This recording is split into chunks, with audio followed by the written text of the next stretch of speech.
everybody, Billy Bob here, and it's Monday. Oh, I should have taken a deep breath. It's Monday morning, quarterback Monday, college football edition. And hey, let's get all the pleasantries out of the way first. If you want to see me, you want to watch Billy Bob's Backyard podcast, you can watch it at Billy Bob's Backyard Barbecue. You can watch it at Billy Bob's Backyard Podcast. You can watch it at Instagram. You can watch it at YouTube, TikTok, I think even X. Anywhere all these ridiculous videos are posted, that's where you can catch me. Most generally, it's recorded. Every once in a while, I'll do a live like I did yesterday. That was a quick pop-in. Sorry for the lack of warning. And sometimes we do some things through our new streaming app, Restream, which you have to pay attention when I put out an invite because it doesn't always prompt you on Facebook like it has in the past. So there we go. We got all the housekeeping stuff out of the way. Well, I guess we should one more housekeeping thing. A big, beautiful Billy Bob Bud Light just right. That's for you, Pharmacy Larry. Well, and it's for me. Okay, let's go. We had a weekend, and I didn't make a lot of notes. I've said that before, and I'm saying it today. Didn't make a lot of notes. We're going to go through a couple things, and I'm just going to kind of toggle on down, give some quick thoughts. I'm not going into a lot of detail on stats. At least that's what I tell you. But let's start with, as they say, let's start with the elephant in the room. James Franklin. Okay, so he's been at Penn State 12 years, right? Got fired. Some people say, oh, man, you shouldn't get fired just because you lose 3 games in a row. Well, it really wasn't about the 3 games. I mean, a lot of it was about the 3 games. When you lose to a winless UCLA team, and you win to it or lose to a team that is perennially not good, Northwestern, or at least not up to the standard of Penn State, right? Then you're going to be in big trouble. But James Franklin has kind of been on the hot seat for 2 years. I know he's won 10, 11 games, and he made it to the semifinals last year of the new 12-team playoff. But let's face it, the fans were not happy with James Franklin. I shouldn't call him James. I don't know him. But they weren't happy with him, and he was kind of on the hot seat coming in. And then they said they had the best team they ever had. They were preseason number 2. They were the Big Ten favorite to win the Big Ten Conference. All these things. And what do? They drop out of the top 25. They're no longer in contention for the Big Ten. They're no longer in contention for the playoffs. They lose 3 games in a row. And they just are not good right now. And then they lose their starting quarterback. Well, you know, sorry to hear that for Drew Aller. And that's, maybe if it doesn't sound sincere, it is. I mean, you never want these guys to get hurt, and definitely not out for the year. Some say Drew Aller was his worst enemy in that respect because he didn't slide. Yeah, a lot of guys don't slide. That's the risk you take, right? Ironically, his replacement came in, Ethan Grunkemeyer, and the first play, I think it was that he ran the ball, and he didn't slide, and 2 guys hit him right in the chest. I mean, big, boom, hit, boom. And Mrs. Billy Bob and I looked at each other and went, oh, man, they're in real trouble if he's out. But, you know, so it wasn't about 3 games. And James Franklin, as people would say, James Franklin himself, by the way, his assistants let him down. His newly acquired defensive coordinator, they have not been good defensively for 3 games. The other games you're playing nobodies. I mean, like, nobody's. One was, I think, an FCS team. But when they start playing the somebodies, the real, as they say, the real Jimmies and Joes, then it wasn't good. Now, nobody wished Jim Knowles bad luck, but we kind of knew, Jim Knowles was one of these guys, if I give up 4 or 5 big chunk plays, it's not a big deal, as long as we hold them when we get down inside the red zone. But, man, Northwestern didn't gain a lot of yards, but the yards they gained when I was watching were impressive because they were gashing Penn State's defense. Now, whether Penn State's defense gave up, I don't know. But I will tell you, James Franklin's assistants let him down also. Now, it certainly could be said that James Franklin hired these assistants. So if they let him down, maybe that's a byproduct of James Franklin's his analysis of who he's hiring, right? His decision making. And then you take his offensive coordinator, Donnie, I think you pronounce it Colton Nicky. Andy. I always want to call him Donnie. Andy Colton Nicky. Maybe I call him Donnie because Donnie Nicky was just on the OHIO podcast. And that was a really good interview, by the way. Donnie Nicky was a really good safety for the Buckeyes on their national championship team in 2003 championship, 2002 season. So I digress. Andy Colton Nicky needs to go. He has not done anything spectacular. All I hear every time they're on TV, Andy Colton Nicky this, Andy Colton Nicky that. But then they talk about, they had Tyler Warren, probably the best utility knife player in all of college football last year. Barely used in their loss to Ohio State. Indefensible. Andy Colton Nicky, you're fired.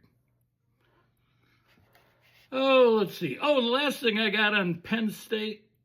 By the way, 2 things. One, Northwestern held the ball for 9.5 more minutes than Penn State, and they're vaunted their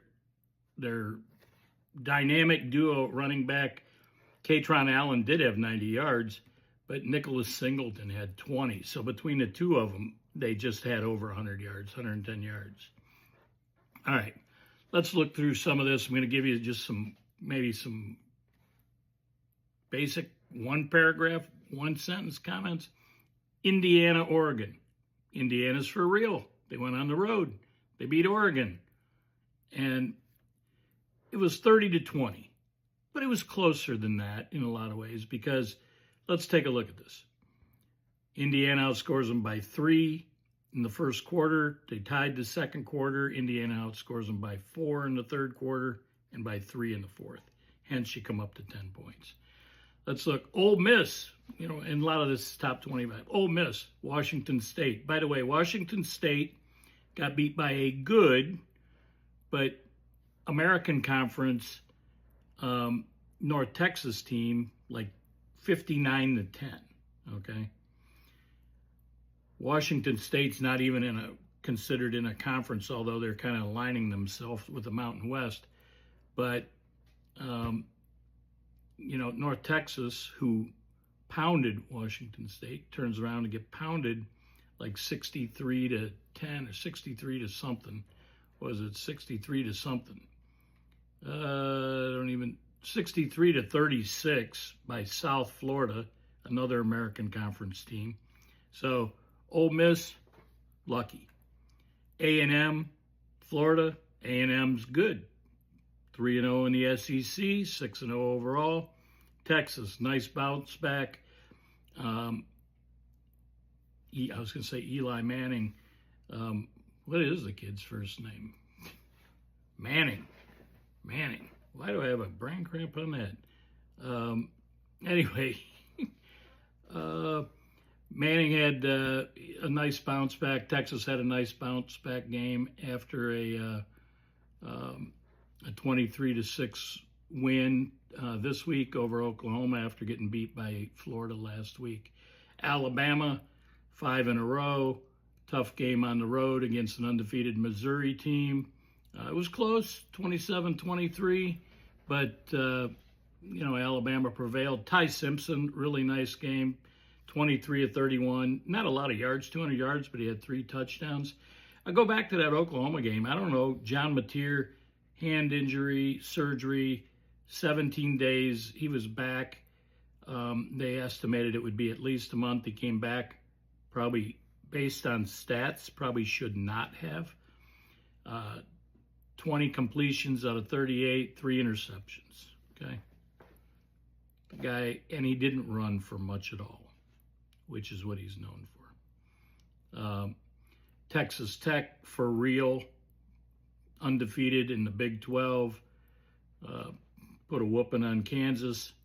Georgia sneaked by Auburn, an Auburn team that maybe is better than what people think. They lost close to Oklahoma. They lost a close game. I think it was to Ole Miss. But Georgia scores 17 in the second half. They were down 10-3. Gunnar Stockton, Arch Manning. There we go, Arch. Gunnar Stockton, 24-37, 217 yards, no touchdowns, no picks. Didn't run the ball a bunch. LSU, again, I would say they squeaked it out. Not a great game for them at home. But they're 5-1 and 2-1 in the SEC. So what we're saying is they got a chance. Tennessee struggled with Arkansas at home. Arkansas, who just fired their coach, and their interim coach is Bobby Petrino. We all remember Bobby Petrino, right? Got in a motorcycle accident with one of his admins in the athletic department. Also his side squeeze, because he is married. So they eked it out, but they're still 2-1 in the SEC, so they're right in there. Let's take a look at the Blue. I'm not gonna pile on them. They got beat, they got whooped, but you know what? None of that matters to me. Do I want to see them win against other teams? Not necessarily, but there's one team I want to see beat them, and that is the Ohio State Buckeyes. So I'm not going to talk trash about them. Maybe we're just not going to talk a lot about them, but they got a big game this week coming up. Washington at home, but they're at home. They're in the Big House. Notre Dame keeps on rolling. I've said all along, if Notre Dame keeps on rolling all the way through, they're probably a playoff team. I'm not going to dwell on about the teams they lost to and blah, blah, blah, blah, blah. It was nice to see Colorado get a win over Iowa State. Iowa State now goes down 2 weeks in a row. Cincinnati and now Colorado. Nice to see Deion on the sidelines right after surgery earlier in the week for some blood clots in his legs. Pittsburgh, Florida State. Florida State, everybody thought they were the cat's ass when they beat Alabama, and then they beat up on some nobodies, and now they're lost their last 3 games and they're 0-3 in the ACC. So, I got to ask myself, I got to ask you guys. So Billy Napier, Mike Norvell, and I get it, Mike Norvell won 13 games 2 years ago, but James Franklin got into the playoffs last year. So what is causing Mike Norvell and Billy Napier at Florida to keep their jobs? Is it the buyouts? What is it? I mean, I can't believe their fans are enthused or behind them. So what is it? What about UCLA? Everybody's talking about Jerry Neuheisel, offensive coordinator for the second week in a row. They're generating points. They beat Michigan State in East Lansing 38-13. Now, we can give Jerry Neuheisel a lot of credit, but we can't discount the fact that Tim Skipper is the interim head coach, and he's the head coach. So typically the head coach gets credit as well as some assistance. In this case, I think it has something to do with bias towards Jerry Neuheisel because he's Rick Neuheisel's son, but he's getting a lot of credit, rightfully so, but let's not forget Tim Skipper. SMU put it on Stanford. Cincinnati, 20-11, and this game really didn't look that close. They played UCF at Nippert in Cincinnati. It really didn't look that close watching it, but when you look at the stats, UCF dominated the statistics in almost every category. So, but good for Cincinnati. They're 3-0 in the Big 12, 5-1 overall, and they'll probably get into the top 25 this week after Florida State got pounded. Remember, if you remember last week, I was curious as to how Florida State even jumped back in the top 25 with a loss last week. So don't worry, folks. Hold on. Don't get nervous. I am getting to Ohio State. I don't have a lot there, but I'm going to get to it.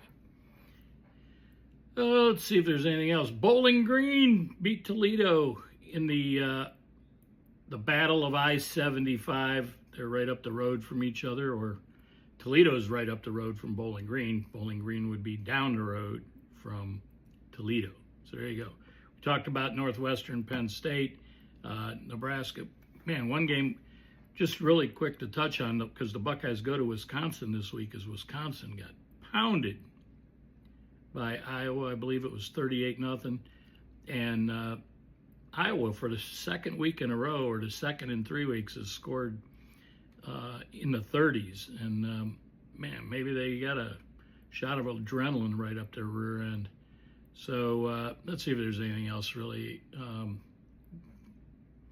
Nothing really here. All right, let's move on. Let's talk Buckeyes. But to talk Buckeyes, you really have to, let me see here. Is there anything I wanted? I had the IU game pulled up for a reason. I guess not. Let's go. See if we find the Buckeyes here. There's box score is fine.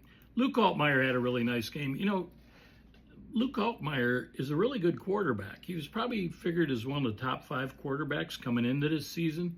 So you can't discount what the Buckeyes did. I mean, he was 30 out of 44, 246 yards, but he only averaged 5.6 yards of completion. He did throw 1 pick. His first interception of the year, by the way. It was a tip ball pick, picked off by Peyton Pierce, and set the Buckeyes up for one of their 3 scores off of turnovers. Caden McDonald forced a fumble, and then Jermaine Matthews Jr. on a blitz, strip sack, and Caden Curry recovered it. So, but you know, it's interesting. I talk about this quite a bit. Mrs. Billy Bob, Buddy Phil at the gym, but things are so much different when you look through the fans' lens of your own team, right? Like I looked at the Ohio State game this week and I went, you know, they played a good game. They won. They covered, which, by the way, Ohio State in the past few years only covered maybe 30-40% of the time. And they've covered almost every game this year. It's pretty unbelievable. They're not scoring as much, but they're covering. Now, one could say that's because the spreads aren't that high, not as high as they used to be. But, you know, if you talk to Ryan Day, there's less possessions, less time to have the ball. So, but the game went under. It opened at 49.5, and it ended up at 51.5. And you don't think these guys are smart in Vegas, right? What was this final score? Combined 50 points. So it was under by 1.5. Field goal puts them over, right? But I got to give Brett Bielema a big thank you. You ask yourself, why would you, Billy Bob, give Brett Bielema a big thank you? Well, for a couple reasons. Number one, Bielema, he went back, if you were listening to Joel Klatt and Gus Johnson Joel Klatt referenced this probably 3 times, okay, that Bret Bielema, preparing for this game, went back and watched the New York Giants, New England Patriots Super Bowl game, and so he could get a better feel for the type of defense that Matt Patricia called. And he went into the game thinking that an up-tempo spread offense was the way to go, right? So why I say thank you is thank you. Now we face that offense. Now we can look at how to improve on how we did, although we only give up like 260 yards and 16 points. So, and 16 points, I know for the Buckeyes this year is like a ton of points because they're averaging giving up 5 a game. But you look at this thing, it's a learning process. It's all a process throughout the year. If you're not growing, right, growing along, then you're dying, right? If you don't grow, you die. If your mind doesn't grow, it dies or it stays stagnant and you don't grow. You don't move forward. So this is a moving forward moment. But here's where Bret Bielema spent all this time to go watch a game, to tell people that the way he was going to approach this was an up-tempo, spread, wide-open offense. And after the game, he said this: I actually wanted to go up-tempo the whole freaking game because they couldn't do shit with it. It seemed like when we went tempo that things really began to work our way. We just needed to do it sooner. Okay. Well, you know what, Bret? To use one of your terms, you're the head freaking coach. If you wanted to do it, you just do it. You're the freaking coach. So that was just a stupid remark. Second of all, do you think if you started out and you do it the whole game, that Ryan Day and Matt Patricia aren't good enough to adjust? I mean, they were good in the fourth quarter. They were good for a little bit at the end of the first half, but they only ended up with a field goal. So, he then went on to say, I'm not giving Ohio State any advice. They're really good. They're number 1 in the country, got a pretty good and talented football team. And then he said, usually my experience when you find teams like Ohio State and find something to exploit them, but I think Ryan Day keeps them on edge. I'm excited because they're a Big Ten team. So, first he says, we should have done this the whole game and we would have kicked their butt.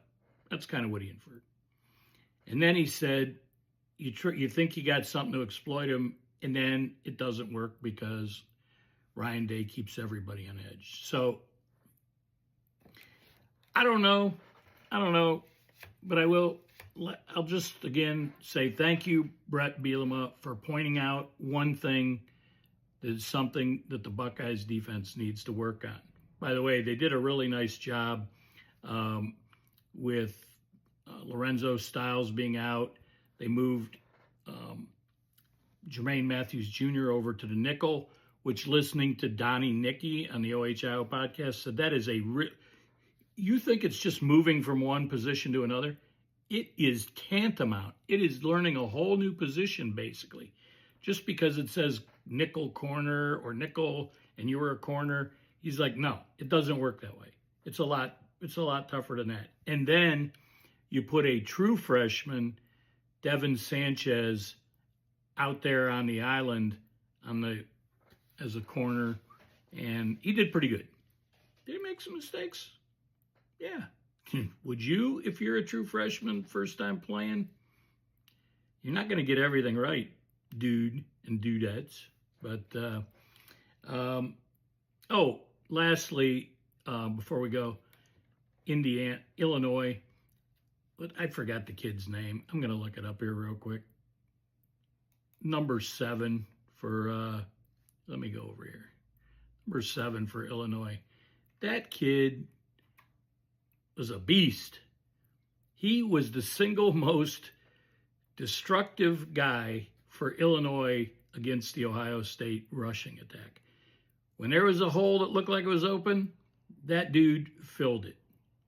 And it tells me here he only had, and that's Matthew Bailey, number 7. Tells me he only had 8 tackles. 7 of them are solo because, as I said, there was nobody in the hole. He filled it. He made the hit. I give him a lot of credit. For Illinois, I would say Matthew Bailey deserves the player of the game. So, all right. Funny thing is, I didn't make a lot of notes.